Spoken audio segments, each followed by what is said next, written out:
ChatGPT is a great tool that can make you far more efficient than you've ever been before. However, it answers everything so quickly, it's easy to believe that it's all 100% accurate. Well, it is not, and there was a situation last week that proves it. A lawyer used ChatGPT to cite bogus cases. Now, Stephen Schwartz of Levendow, and Oberman faces a June 8th sanction hearing before the U.S. District Judge after he admitted to using ChatGPT for a brief. In his client's personal injury case, the brief cited 6 non-existent court decisions.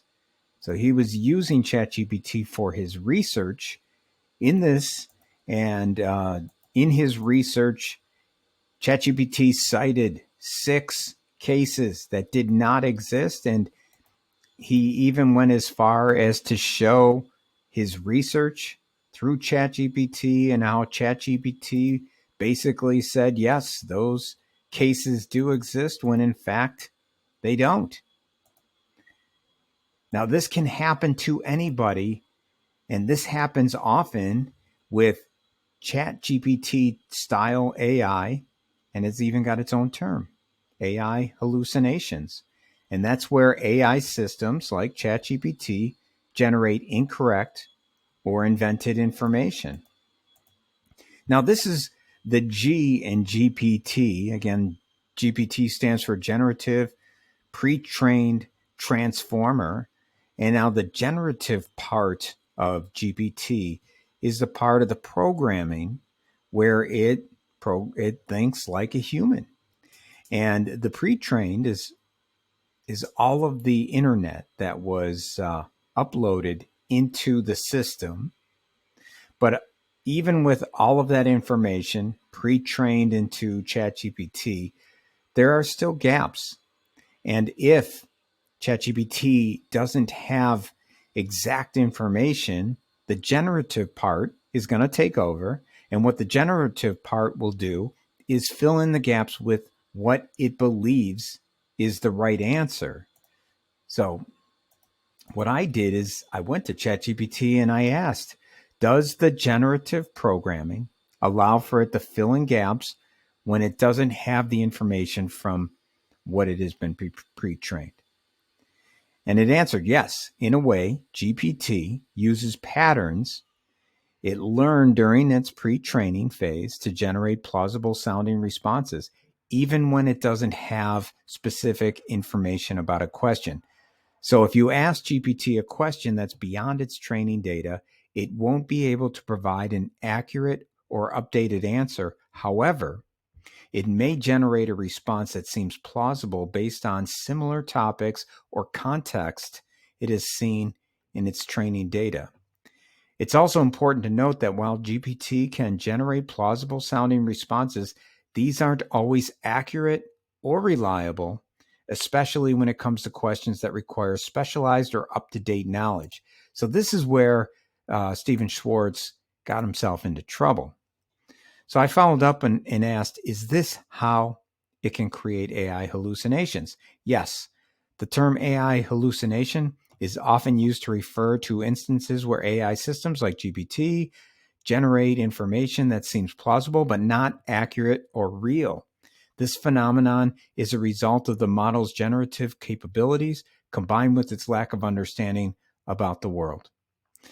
Because GPT models are trained on vast amounts of text data, they learn patterns and correlations within the data. When asked to generate new text, they can create outputs that seem accurate based on those patterns, even if the specific details haven't been explicitly learned or aren't grounded in reality. This is akin to model hallucinating details. So I followed up with that by asking, is this then possible that AI like ChatGPT can cite court cases that aren't real? Yes, it is possible, given that GPT models like ChatGPT don't have a source of truth or access to a real-time database. they can make mistakes or hallucinate details that seem plausible but are not real. This includes generating non-existent court cases. So there you have it. AI hallucinations are real. And that's why it's so important. You have to cross-verify all of your information, especially if it's something that is work-related that other people are going to be relying on. You need to educate yourself on AI functionality. These models are not conscious entities. Again, when they answer every question so quickly, you get sucked into believing that it's 100% accurate. It's not. You have to remember that. You have to remember it is the generative part of it where it's answering like a human. It's trying to fill in the gaps and it's making assumptions. And that means it's not going to be 100%. And then consider professional consultation for critical tasks.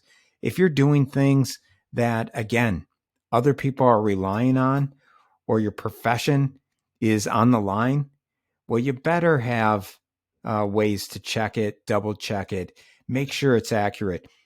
Again, ChatGPT and other AI like ChatGPT is a very powerful tool, but you got to remember it is just a tool. And you want to make sure that you're using it properly and not putting yourself at risk. Thanks again for listening. Please subscribe and please like this if you enjoyed this. Thank you.